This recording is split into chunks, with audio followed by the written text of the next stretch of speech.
Dans cet épisode, vous verrez que les gens venus déposer Tanuja et Maleka chez elles ont commencé à l'interroger, à lui demander si elle avait un permis de conduire et à crier. À ce moment-là, Rano leur a également crié dessus, en disant « Pour qui vous prenez-vous, venant chez moi et parlant comme ça ?» Ils ont répondu « Ce n'est pas parce que vous êtes riche que vous pouvez vous comporter ainsi. » Rano répliqua « Combien de temps comptez-vous rester ici et me crier dessus ? Sortez d'ici. Nous nous occupons déjà de cette fille. » Rano les a ensuite poussés hors de la maison.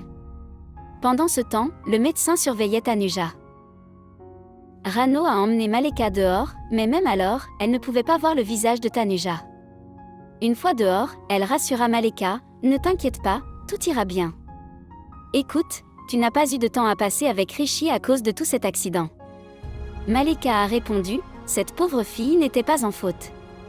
Elle était perdue dans ses pensées à propos de Rishi, et c'est pourquoi l'accident s'est produit. » En entendant cela, Rano fut ravi et dit « C'est exactement ce que je voulais, tu penses à Rishi. Votre relation devrait être solidifiée. » Maleka a expliqué qu'elle avait appelé Rano, mais qu'elle n'avait pas répondu. Rano a répondu « Je parlais à quelqu'un du bureau et je n'ai pas remarqué votre appel. » Maleka a alors déclaré « J'ai appelé Rishi après cela. » Rano s'est excusé, supposant que Rishi n'avait pas répondu, mais Maleka l'a corrigé « Non, il a décroché. Il était loin dans un autre bureau, mais il est quand même venu sur les lieux de l'accident pour moi. Lorsqu'il ne m'a pas trouvé là-bas, il m'a appelé et maintenant il rentre chez lui. » Rano était ravi et a dit « Rishi fait tout ça pour toi, ce qui signifie qu'il t'aime aussi. » Pendant qu'il parlait, Raj est arrivé et a demandé à Rano comment allait la fille. Rano lui a dit que le médecin la surveillait. Raj a commenté que Rano n'aurait pas dû parler aussi durement aux personnes venues. Il a dit « Cette fille a beaucoup souffert, c'est la fille de quelqu'un et ses parents ne sont peut-être même pas au courant de l'accident. » Rano a répondu « Elle suit un traitement maintenant, tout ira bien. » Raj est entré pour parler au médecin, qu'il a informé qu'il lui avait fait des injections et que lorsqu'elle se réveillerait, il devrait le rappeler. Raj a remercié le médecin, mais même lui n'a pas vu le visage de Tanuja.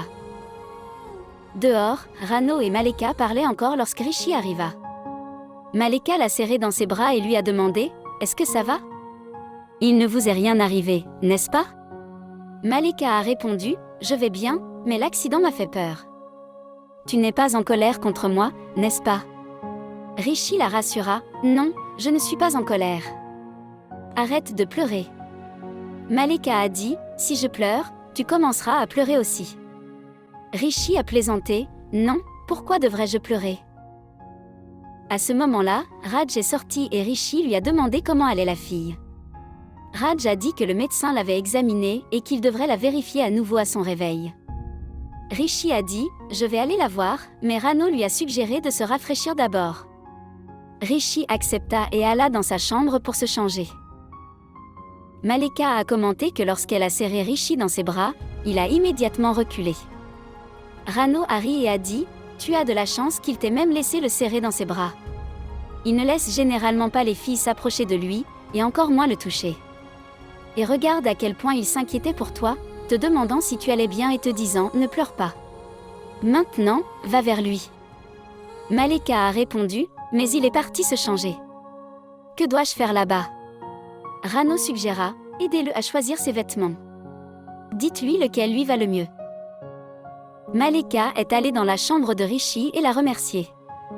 Lorsque Rishi lui a demandé pourquoi elle le remerciait, elle a répondu « Vous avez quitté votre réunion et êtes venu juste à cause de mon appel. » Rishi a répondu « J'aurais fait la même chose pour n'importe qui. » Surprise, Maleka a déclaré « Quelqu'un ? Je ne suis même pas quelqu'un de spécial, je ne suis pas un membre de la famille ou quoi que ce soit. » Rishi a répondu « Mais tu es mon ami spécial. » Ensuite, il lui a demandé de partir pour pouvoir se changer. Maleka a dit en plaisantant « Je ne suis pas gênée. » Rishi a répondu « Mais je le suis. » Alors Maleka a quitté la pièce.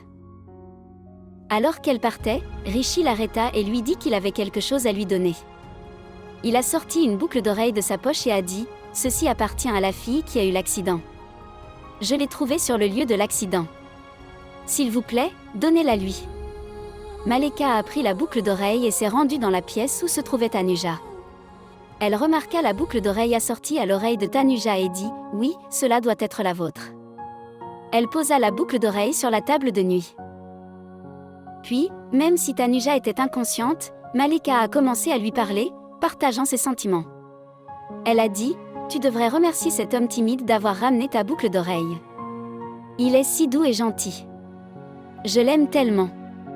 Je suis désolée d'avoir causé ton accident, mais grâce à cela, j'ai réalisé à quel point il tient à moi. Il s'est précipité à mes côtés après un seul appel, mais il est si timide qu'il est gêné de changer de vêtements devant moi. C'est une personne tellement gentille et je l'aime beaucoup. Mes sentiments, alors je les partage avec toi parce que tu sembles être quelqu'un à qui je peux parler. Il y a quelque chose en toi qui me semble familier. Je ne peux pas tout partager avec Rano Onti, après tout, c'est ma belle-mère, et ça ne me semble pas bien. Mais pour être honnête, j'aime vraiment quand il sourit.